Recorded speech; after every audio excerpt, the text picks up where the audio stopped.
दोस्तों हूँ अजय परमार आज आपने ओआरएस विषे माहिती आपवानो छूं। आप सौ जाणो छो कि हमणां गरमीनो प्रकोप घणो छे।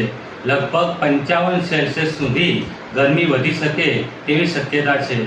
ओआरएस खूब अगत्यनो भाग भजवे छे।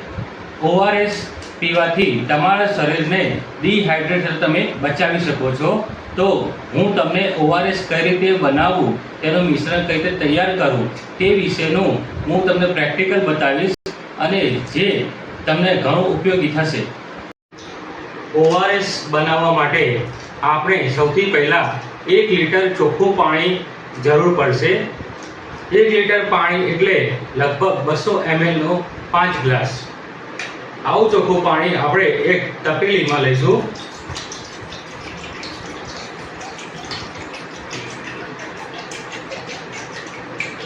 जो चोख्खुं पाणी ना मळे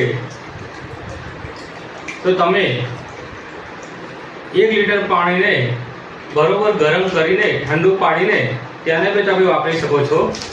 त्यारबाद ओआरएस नुं पेकेट लईशुं जे 20.5 ग्रामनुं छे।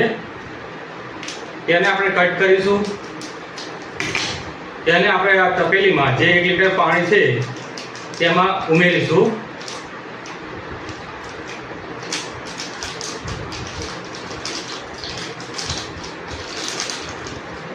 उमेर्या बाद खास चोख्खी चमची वडे तेने आपणे बरोबर हलावीशुं।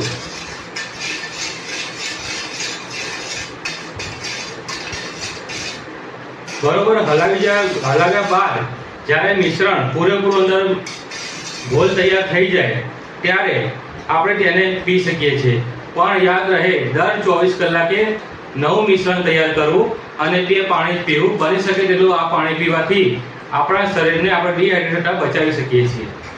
સરકારી દવાખાના, આયુષ્માન આરોગ્ય મંદિર, પ્રાથમિક આરોગ્ય કેન્દ્ર તથા સરકારી કોઈપણ હોસ્પિટલમાં આપને આ રીતે એક ઓઆરએસનો કોર્નર જોવા મળશે, જ્યાંથી પણ તમે ઓઆરએસનો ઘોલ મેળવી શકો છો તથા જરૂરિયાત મુજબના ઓઆરએસ પેકેટ પણ લઈ જઈ શકો છો। આભાર।